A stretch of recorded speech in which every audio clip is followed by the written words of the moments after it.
आपल्या सगळ्यांना या व्यवस्थेचा भाग व्हावा लागेल। आज देशामध्ये मोठ्या प्रमाणात व्याघ्र प्रकल्प वाढले आहेत। एक वेळ अशी आली होती की ज्याप्रमाणे भारतातनं चिता संपला त्याप्रमाणे भारतातनं वाघ देखील संपला असता। परंतु कन्झर्वेशनचे जे काही प्रयत्न झाले या प्रयत्नातनं गेल्या 3-4-5 दशकांमध्ये आणि विशेषतः गेल्या 2 दशकात तर अतिशय वेगाने आपण वाघांची संख्या या ठिकाणी वाढवू शकलो।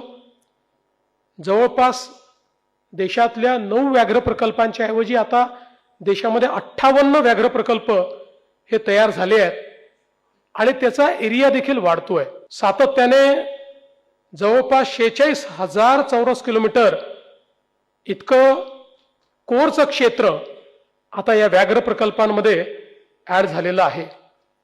आणि जसं मी मगाशी म्हणालो की 13 देश आज या ठिकाणी आहेत, पण ज्यावेळी टायगर डेची संकल्पना मांडली आणि त्याच्या आधी जेव्हा टायगर कन्झर्वेशन सुरू झालं त्यावेळी टायगर कन्झर्वेशनमध्ये टायगर्सची संख्या किंवा वाघांची संख्या वाढवणं याचं जे ध्येय होतं हे ध्येय 2च देश पूर्ण करू शकले, एक भारत आणि दुसरा नेपाळ।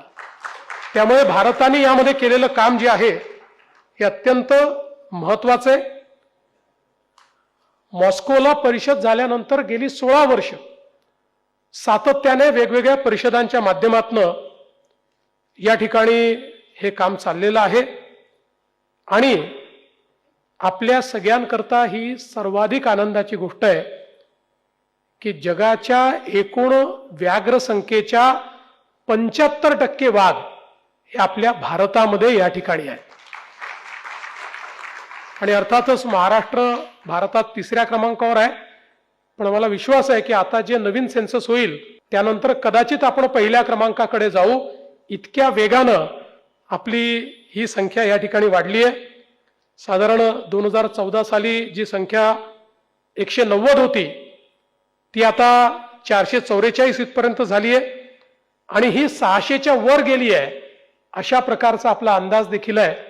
आणि म्हणून मी तर अतिशय मनापासनं वन विभागाचं, वन विभागातल्या सर्व अधिकाऱ्यांचं आणि त्यासोबत अनेक NGOs जे आपल्यासोबत काम करतात या सगळ्यांचं मनापासनं या ठिकाणी अभिनंदन करेन।